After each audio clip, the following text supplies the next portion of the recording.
Why does the stock market close? And if it closes, how come I can trade after hours? Like, at that point, what does close even mean? And why can't I just trade all day long anyway? Well, to answer these questions, we have to take a look back in time and see how the stock market was first developed.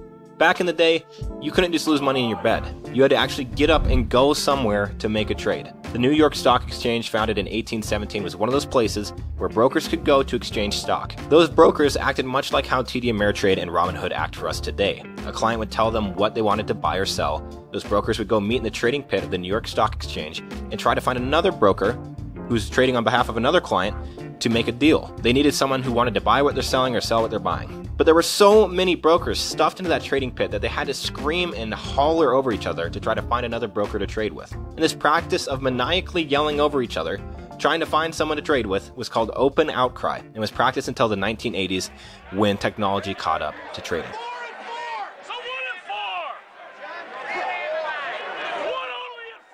Wonder why Coke was so big on Wall Street. Now, somewhere in the timeline of sweaty men jostling in a pit trading stock, things got too loud. Everyone desperately screeching over each other, trying to get an order filled for their client.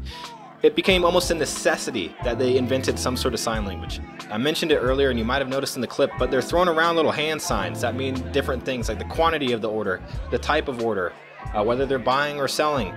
That way they don't necessarily have to screech over each other, but they definitely still do. There's so much noise that if I said buy 20 or whatever, they can't hear. So I have to have some type of a symbol that shows. Let me get a sight line to a guy, and I'll say buy 10, and then this guy will tell the broker buy 10. So we'll have a guy standing next to the broker, we'll have a guy on a phone, the customer will tell me what he wants to do, and I'll have it flashed in way faster, and it cuts out all the nonsense. Now, before computers absolutely raffle stomped trading, it made intuitive sense why there was defined set times for open and close of the markets. Brokers had to be in the same room at the same time, and a lot of them, in order to improve trading efficiency, have higher liquidity, which is the ability to exchange assets easily for cash, and to have more price competition, which gets brokers and their clients more fair prices.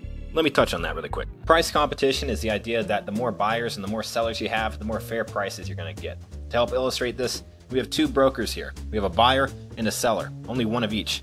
Because there's only one of each, they can set extreme prices. The buyer can set a low price, the seller can set a high price.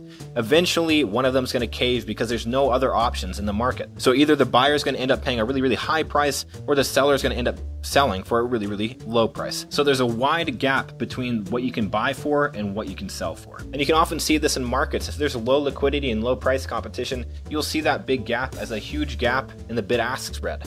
But as more sellers come into the market, and as more buyers come into the market, there becomes competition within each side. On the buyer's side, these buyers are trying to outbid each other, increasing the price they're willing to buy for. And on this side, the sellers are also trying to ask each other, decreasing the price they're willing to sell for. And as a result, you get a better, more fair price that's somewhere in the middle. So the more participants you have in a market, the better prices you're going to get. That's part of the reason why it was so important to have brokers in the same spot at the same time, because it promoted this price competition, which gave everybody more fair prices, more options to choose from. There's more sellers to buy from, more buyers to sell to, and so you're going to get a better price. I would like to have a lot of options if I'm buying a car, not just one, if you catch my drift. In addition to this, with markets having designated times where they're closed, companies could announce big news events like earnings after hours. By doing so, it couldn't result in a panic because people could not panic sell after hours when markets are closed. So the hours between market close and the next market open provided some time for investors and traders to digest big information without inducing a panic. But then, wha-bam! In the 80s, computerized trading took over and the New York Stock Exchange turned into a ghost town. All the screaming and the gesturing disappeared and orders began being processed by data centers instead of on the trading floor. I mean, look at the New York Stock Exchange now. Ah! Wrong clip! Even with the death of open outcry and the modernization of trading, standard trading times still existed. I mean, even to this day, the standard trading times are 9:30 to 4 p.m. Eastern Standard Time. So what gives? Everyone's got a broker in the pocket. What's the big deal? Can't we just trade all day long? There's one main reason that dictated standard operating times for markets, and that is liquidity. Even as public access to electronic trading platforms became more mainstream, having defined market times kept liquidity high by forcing buyers and sellers together, much like back when there was a trading pit and they had defined market hours, forcing buyers and sellers into the same room. Markets operate smoothly with plenty of participants. In addition to this, having standard market hours tells market makers where to be at what time, as well as people who want to benefit from the liquidity that market makers bring to the table. Market makers are institutional traders usually found at big banks that bring a lot of liquidity due to their large position sizing, as well as their tendency to make the market, hence the name market maker. They do this by buying at the bid and selling at the ask simultaneously, and as they get fills, they make the difference as a profit. Think about it, if he sells at the ask and buys at the bid over and over and over and over again, he's constantly collecting the bid-ask spread. And if you're constantly selling at the ask and buying at the bid, you're constantly providing liquidity. And if you're constantly providing massive amounts of liquidity, you are essentially making the market, hence the name market maker. Oh look, there's one now. Isn't finance just amazing? As technology grew through the 80s and into the 90s, the New York Stock Exchange started offering extended hours trading to brokerages and therefore the general public. Because of the increased number of participants, the increased number of people buying and selling securities, liquidity would not be as big of an issue as it would have been in the past. The NASDAQ, another big exchange in the United States, which actually never had a trading floor and is basically just a hot room full of servers, shortly followed suit. The New York Stock Exchange decided to do this mostly in response to foreign competition. Their exchanges abroad that had already offered pretty generous trading hours, and they had to keep up with the Joneses in order to not lose customers. Now we have extended hours trading, yay! Yes, there are more market participants. Yes, this means liquidity is not as big of an issue.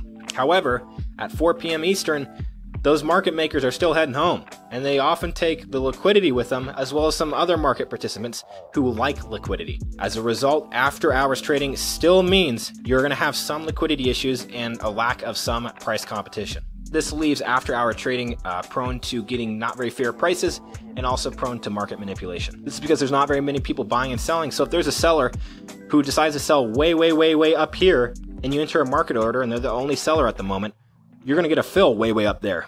You don't want to pay that much. It's a waste of money. So pro tip, just set limit orders if you're going to trade after hours. And on certain stocks, there might not even be that much volume during normal trading hours, so you may not get a fill after hours. So it varies. Read your brokerage's disclaimers. Okay, so the next thing that comes to mind is, well, why don't we just do 24/7 hour trading? If we, the market makers go home, they take the other people with them. Why can't the rest of us party, the cool kids? The reason they don't offer 24/7 hour trading is because it would diversify traders too much. Some drunk guy at 3 a.m. could manipulate the market. If a seller tries to sell for a really high price and he enters a market order when no one else is around, well, he's going to get a fill way up there, and it's going to manipulate the entire price of the underlying stock. Do you hear my urgency? I'm in a panic. So there's enough liquidity to make extended hours reasonable, not enough liquidity to justify doing 24/7 hour trading. It would make for a bunch of salty investors sending in complaints to TD Ameritrade when the markets open at 9 a.m. So there you have it, normal market hours between 9 a.m. and 4 p.m. Eastern. And we want to know those hours because that's when the market makers are going to be there. And we want to get jiggy with them. Because everyone knows that the market makers will be there, they also attract more participants, which overall increases liquidity and fair pricing. And then we have pre-market hours, which is typically 4 a.m. to 9:30 a.m., and after-market hours, which is usually 4 p.m. to 8 p.m. Eastern. And even though we know those market makers during those times have probably already headed home and taken some liquidity with them, the advancements in technology has allowed ease of access to online trading platforms such that there's enough participants after hours, retail participants, and maybe a few market makers that makes it feasible to have extended hours trading. But there's not enough participants to justify 24/7 hours of trading, especially when people need to sleep. If we allowed 24/7 trading, there'd be liquidity issues, there wouldn't be fair prices, people would get bad market order fills, and markets would be easily manipulated to the point where investors who trade during normal hours would be affected and probably get pretty salty. Always read your brokerage's disclaimers and disclosures about extended hours trading before you trade extended hours on their platform. Thanks for watching. I'll catch you guys next time.